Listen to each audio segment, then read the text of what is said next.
Meski ceritanya terasa panas dan bikin salah fokus dan membuat tegang bagian bawah Anda, tapi tetap aman untuk semua umur. Kalau kalian suka dengan cerita ini, jangan lupa untuk tekan tombol subscribe, supaya kalian tidak ketinggalan cerita-cerita seru berikutnya. Jangan lupa juga untuk like agar kami semakin semangat membuat kisah-kisah menarik lainnya. Dan tulis pendapat kalian di kolom komentar tentang bagian mana yang paling bikin kalian ikut hanyut dalam alur cerita ini. Aku tidak tahu bagaimana bisa, tapi aku merasa seperti sedang terperangkap dalam dunia yang tidak pernah aku kenal sebelumnya. Dunia yang menyesatkan, penuh pesona dan godaan yang tidak bisa aku hindari. Dunia itu bernama majikanku, sebuah dunia yang mulai mengubah segalanya, bahkan cara aku melihat hidup. Aku adalah seorang sekretaris muda yang baru saja diterima bekerja di perusahaan multinasional yang terkenal. Sebagai seorang anak muda yang baru lulus kuliah, aku sangat bersemangat. Aku berpikir, ini adalah kesempatan emas untuk memulai karierku. Aku tidak tahu bahwa pekerjaan ini akan membawa aku pada pengalaman yang jauh lebih rumit daripada yang aku bayangkan. Nama majikanku adalah Rafaela Arista, CEO perusahaan tempat aku bekerja. Sebagai seorang wanita yang sangat sukses, dia memiliki segalanya: kecantikan, kekayaan, dan pengaruh. Tak hanya itu, dia juga memiliki sikap yang sangat mempesona, yang membuat siapapun yang bertemu dengannya merasa terpesona dan ingin selalu mendekat. Pada awalnya, aku hanya melihatnya sebagai atasan yang profesional. Namun, seiring berjalannya waktu, aku mulai merasakan hal yang berbeda. Setiap kali aku bekerja bersamanya, ada sesuatu yang membuatku tidak bisa fokus. Itu bukan hanya karisma atau kecerdasannya, ada sesuatu yang lebih dalam. Aku tidak tahu apakah itu hanya perasaanku saja, atau memang ada sesuatu yang membuatku tersesat dalam pesonanya. Hari pertama aku bekerja di kantornya, aku langsung dibuat kagum oleh segala yang ada di sekitar kami. Kantor yang megah, desain interior yang menakjubkan, dan pemandangan kota yang begitu luas dari lantai atas gedung. Rafaela selalu tahu bagaimana menciptakan suasana yang membuat orang merasa nyaman dan terkesan. Bahkan cara dia berbicara, dengan suara lembut dan penuh percaya diri, membuat aku merasa seperti berada di dunia lain, dunia yang jauh dari kehidupan biasa. Pekerjaanku pun mulai melibatkan lebih banyak interaksi dengannya. Di setiap pertemuan, dia selalu memberikan perhatian khusus padaku. Tak jarang, dia memuji hasil kerjaku, atau bertanya tentang kehidupan pribadiku. Pada awalnya, aku merasa tersanjung, merasa seperti diberi kesempatan untuk berkembang. Namun, lama-kelamaan, aku mulai merasakan ada sesuatu yang lebih.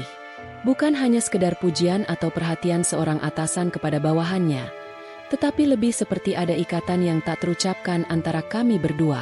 Ikatan yang mengarah pada sesuatu yang tidak bisa dijelaskan. Rafaela bukan hanya sosok pemimpin yang bijaksana, dia juga memiliki aura misterius yang membuat siapapun yang berada di dekatnya merasa tidak bisa berhenti memperhatikannya. Aku mulai merasa cemas. Aku mulai merasa tidak bisa mengendalikan perasaanku. Aku berusaha untuk tetap profesional, tetapi setiap kali aku berada di dekatnya, rasanya seperti dunia berhenti berputar. Apa yang aku rasakan? Aku tidak tahu. Yang jelas, aku mulai kehilangan arah.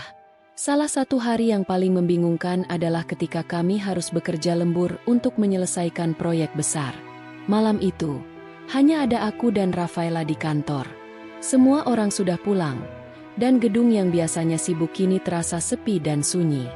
Rafaela duduk di meja kerjanya, mengetik sesuatu dengan penuh konsentrasi. Aku duduk di meja seberang, mencoba untuk tetap fokus pada pekerjaanku. Namun, mataku tak bisa lepas dari dirinya. Tiba-tiba, Rafaela berdiri dan berjalan ke arahku. "Apakah kamu merasa baik-baik saja?" tanyanya dengan lembut. Aku terkejut, karena aku tidak tahu apa yang membuatku terlihat berbeda dari biasanya. Namun, aku menjawab, "Ya, saya baik-baik saja, hanya sedikit lelah." Rafaela tersenyum dan duduk di kursi sebelahku. "Kamu tahu, kamu selalu tampil sempurna di depan orang lain. Tapi aku bisa melihat ada sesuatu yang sedang mengganggu pikiranmu," katanya. Suaranya begitu lembut dan penuh perhatian, membuatku merasa seolah-olah aku sedang berbicara dengan seorang teman, bukan seorang atasan. Aku terdiam, bingung harus menjawab apa. Sebenarnya, aku merasa ada sesuatu yang mengganjal di dalam hatiku. Perasaan yang tidak bisa aku jelaskan. Perasaan yang membuatku semakin lama semakin merasa terjerat dalam pesonanya. Aku takut jika aku mengatakan yang sebenarnya, aku akan terlihat lemah. Aku takut jika aku menunjukkan sisi rentanku, itu akan mengubah pandangannya terhadapku.